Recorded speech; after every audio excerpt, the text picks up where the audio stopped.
Yeni bir videodan herkese tekrardan selamun aleyküm. Yine bugün de gündemdeki gelişmeleri sizlere aktarmaya devam edeceğim. Bugün haberlerimize geçmeden önce Berat Kandilinizi en içten dileklerimle kutluyorum. Kıymetli dostlar, bugün ilk olarak hep birlikte bir ABD'nin Türkiye Büyükelçisi Tom Barak'ın aslında yaklaşık 2 ay önce yapmış olduğu fakat dün akşam saatlerinde tekrardan gündeme giren özellikle de S-400 F-35 sürecine ilişkin son açıklamaları var. Onlara göz atacağız. S-400'ün iki gereksinimi var. Çalışabilirlik ve ele geçirilebilirlik. Türkler çalışabilirlik kısmını çözdü. Ele geçirebilirlik kısmı birazcık daha zor diyordu. Benim inancıma göre bu sorunlar önümüzdeki 4 ila 6 ay içerisinde çözülecektir. Her şey çok sağlam ve iyi gitti. Herkes de sorumluluklarını yerine getirdi diyordu. İki başkanımız arasında yakın bir dostluk var.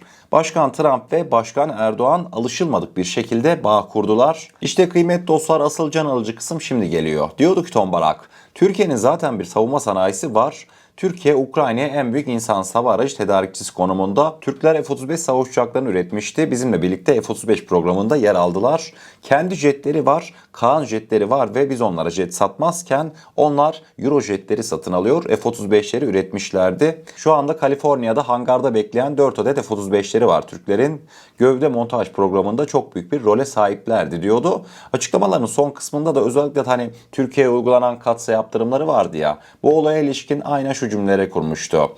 Kongre katsayı yaptırımlarını devreye aldığında Başkan Trump bir anda içeriye girip bu delilik demişti. Türkiye'nin kanı var, biz onlara jet satmadık diye ABD Büyükelçisi Tom Barak açıklamalarını sonlandırmıştı. Kongre Türkiye'ye katsayı yaptırımını uygulayınca Başkan Trump büyük bir hiddetle odaya giriyor. Bu delilik diyor, bu kabul edilemez diyor. Sebebi neymiş? Türkler kendi milli muharip uçak kanunu geliştiriyor bu süreçte. Hem de Türklere biz jet satamayacağız diyor. Yani Trump'ın korkusu, biz Türklere jet satamayacağız. Türkler kendi savaş uçağını bu süreçte daha da geliştirecekler. Biz Amerika olarak eğer Türklere F-35 vermezsek Türkler milli muharip uçak Kaan'a odaklanacaklar. Kaybeden biz olacağız. Trump bileceğiniz üzere yine ticaretinde Türkiye F-35'leri satamamaktan bu şekilde üzüntü duymuştu. Biz şimdi mevzuya ticari taraftan değil de kendi milli menfaatlerimiz açısından baktığımızda Milli Muharip Uçağı Kaan projesinin hızla gelişmemesi için karşımıza bir F-35 engeli de aslında bu açıklamalarla birlikte çıkmış oluyor değil mi? Hani bırakın siz işte İsrail F-35'lerin Türkiye'ye satılmasını istemiyormuş veyahut da Amerika bir gün öyle bir gün böyle diyor, F-35'ler Türkiye'ye satılacak falan filan. Kıymetli dostlar, işin sonunda Amerika Birleşik Devletleri F-35 projesinde Türkiye'nin olması Kaan projesinin yavaşlamasına sebep olabilecektir düşüncesine sahip. Yani F-35'ler Türkiye'ye gelirse Milli Muharip Uçak Kaan'a Türkler muhtaç, zorunlu kalmaz. Proje acaba yavaş ilerler mi diye düşüncelere sahiplerdi. Bu kısım çok ama çok önemliydi. Bu vakitten sonra biz artık F-35'leri almaktan ziyade, yani bileceğiniz üzere çok isteniliyor devlet makamlarınca F-35'ler. Yaklaşık 3 milyar dolarlık bir paramız kaldı. Valla vaziyet böyle giderse, şimdi birazdan bugünkü haberlerimizin son kısmında Tİ Genel Müdürümüz Mahmut Faruk Akşit'ten de Kaan'ın motoruna ilişkin açıklamalar vardı. Onlara da göz atacağız ama yani Allah'a şükür Kaan'ın motoru bu şekilde ilerlemeye devam ederse biz Amerikalılardaki 3 milyar dolarımızı F-110 motorlarıyla değerlendirmeyi düşünebiliriz. Çünkü hani sürekli ben diyorum ya, Amerika Birleşik Devletleri bizi ha bugün geldi F-35'ler ha yarın gelecek diye sürekli oyaladıkça Milli Muharip Uçak Kaan'a Türkiye bir adım daha yaklaşıyor. Kıymetli dostlar, 2028'in sonu 2029'un başında Milli Muharip Uçak Kaan Türk Hava Kuvvetleri'ne teslim edildikten sonra emin olun bambaşka şeyleri konuşacağız. F-35'ler belki o zamana kadar gelmezse tamam, gerek kalmadı artık, bu vakitten sonra F-35 almayalım dahi denilebilir. ABD Büyükelçisi Tom Barak'ın F-35 Türkiye S-400 açıklamaları evet gerçekten de gündem oldu. Fakat bir başka gündem olan açıklamaları da Türkiye ve Avrupa Birliği ilişkilerine yönelikti. Tom Barak, Avrupa'yı savunmasını istiyorsunuz Türklerden ama Avrupa Rusya ile ilgili yaşananlardan endişe duyduğu için Türkiye'nin en ileri ve en iyi teçhizata sahip olmasını istemiyor. Bu tam bir çılgınlık açıklamasını yapmıştı. Tom Barak'ın dün gündem olan açıklamalarından en beğendiğim kısım belki de burasıydı. Açık açık demiş. Hem Türklere gidip Avrupa'nın güvenliğinde bize destek olun diyorsunuz, hem de günün sonunda Türklere son teknolojileri vermiyorsunuz. Türklerin istediği şeyleri Türklere vermiyorsunuz demişti. Gerçi kendileri de zaten bu konuda uzmanlar, bayağı profesyoneller, bizim istediğimizi vermiyorlar ama Avrupa Birliği'ne haklı bir eleştiriydi ve direkt bugün sabah saatlerinde karşılık buldu. Yunan basını bu habere nasıl bir tepki vermiştir? Tabiri caizse çıldırdılar. Yunan basınından Hellas Journal kabul edilemez Amerikalı ajan diyordu. Zavallı ve kabul edilemez büyükelçi ABD'nin Ankara Büyükelçisi Tom Barak Amerikan yapımı F-35 savaş uçaklarının Türkiye olası satışı hakkında tekrar konuştu. Aynı zamanda Türkiye'yi desteklemek amacıyla Avrupa Birliği'ne karşı da önemli bir açıklama yaptı deniliyordu. Şimdi gerçekten de bu açıklama bayağı bir ses getirmiştir. Uluslararası basın zaten bugün Yunan basını sürekli bunu yazıp çizdi. Düşünsenize şimdi babanızdan böyle bir açıklama duymak ne demek? Kahreden bir durumdur değil mi? Şimdi Amerika'nın Türkiye Büyükelçisi'ne Yunan basını öyle rahat rahat atıp tutamaz. Sebebi ne? Sebebini biliyorsunuz. Tasmanın ucunda Amerika. Anladınız mı?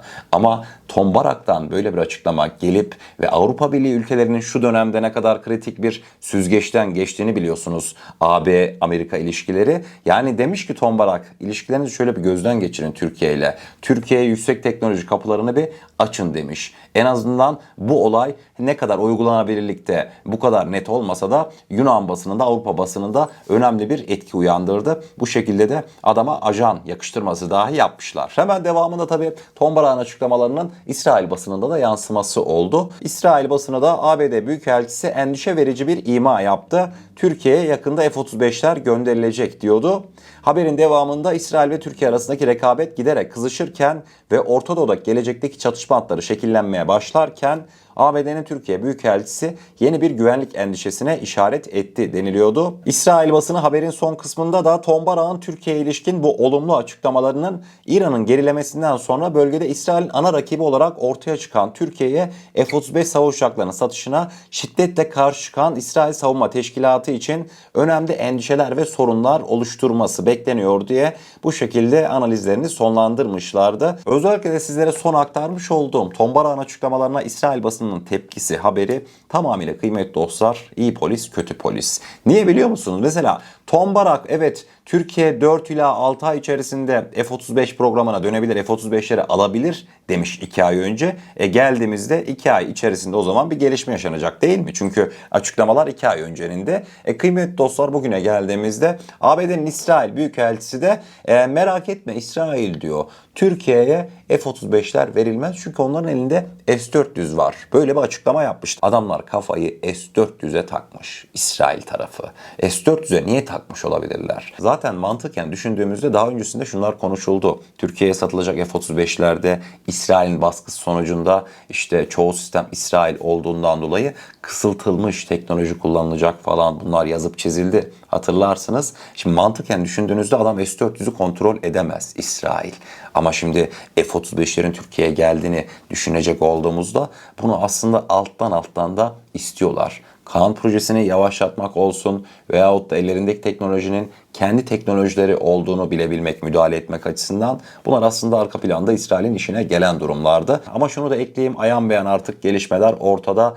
Türkiye bence hiçbir şekilde F-35'leri işte tam operasyonel olarak kullanacağız, bundan sonra 5. nesil jetimiz F-35'tir diye istemiyor. Büyük ihtimalle Milli Muharip Uçak Kağan'ımızın 5. 6. nesil yolculuğunda eksik bazı şeyler var ve onu kimse bilmiyor. Bundan dolayı F-35'ler hani bir tabir var ya içine girilip detaylıca incelenecek bence. Bundan dolayı biz F-35'leri bu kadar istiyoruz. Yoksa görmüş olacağınız üzere yaşanan gelişmeler ortada. Bugün son olarak da kıymetli dostlar şimdi Kaan dedik. Geçtiğimiz günlerde Tİ Genel Müdürü Mahmut Faruk Akşit gerek Milli Muharip Uçak Kaan gerekse de Tİ'nin yürütmüş olduğu diğer yerli motor projelerindeki son durumu paylaşmıştı. İsterseniz o anlar bir karşımıza gelsin. 2 tane yeni motorumuz envantere girdi. Daha önce envanterde uçan 2 tane motorumuz vardı. Bu 2 yeni motor, envantere giren 2 yeni motorumuz Aksungur ile PD-170 motorlarımız, TV3 ile de PD-200 motorumuz envantere girmiş oldu. T700 Skorsky yerli Kara Şahin motorlarında projede bazı gecikmeler olsa da biz tekrar ivmelendirdik ve şu an itibariyle geçen yıl itibariyle 100. motorumuzu da üretip teslim ettik. TS1400'de artık seri imalat aşamasındayız. Hedefimiz geçen yıl sonu itibariyle bu sertifikasyon kurallarına uygun olarak tedarik zincirinden toparlanmış parçalarla üretilmiş ilk motoru toplamaktı. 3 gün gecikmeyle 3 Ocak itibariyle bunu başardık çok şükür. Başkanım da dediği gibi artık bu sertifika kurallarına göre toplanmış seri imalat ilk motorların bu yıl içinde TAİ'ye teslimatı ve yer testlerinin bu motorla başlaması da önemli bir dönüm noktası olacak. Son olarak Kaan motoru ile ilgili çok meraklı sorular vardı. Ben biraz ketum davranmıştım. Sayın Başkanım söyledi. Artık CDR aşamasına geldik. Ne demek? Critical Design Review aşaması demek bu. Artık motorun tasarımı diğer aşamaları, döngüleri teker teker geçerek son kritik detayların ekleneceği noktaya kadar geldi demek.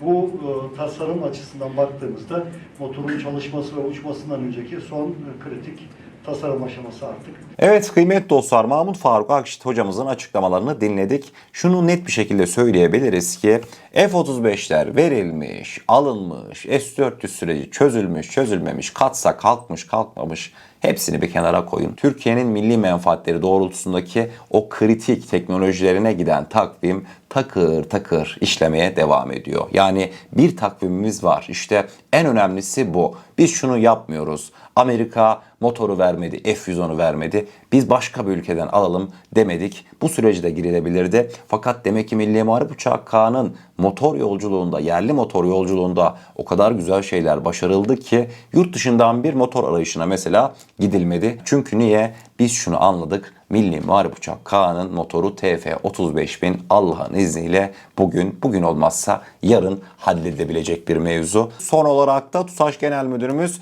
Mehmet Demiroğlu'ndan da Nisan ayının sonunda K'nın yeni test uçuşuna başlayacağı müjdesi gelmişti. Onu da sizlerle paylaşayım. Yaklaşık olarak 2 ay sonra Allah izin verirse Milli Muharip Uçak K'nımız tekrardan gökyüzüyle buluşacak diyorum ve bugün haberlerimizin sonuna gelmiş oluyoruz. Tekrardan Berat Kandilinizi en içten dileklerimle kutlarım. O zaman ne diyelim, eğer kanalımıza ilk defa gelmekteyseniz kanalımıza abone olarak bizlere destek olabilirsiniz. Videomuzu gerçekten beğenmişseniz aşağıda bulunan beğen butonuna basarsanız bizleri oldukça mutlu edersiniz.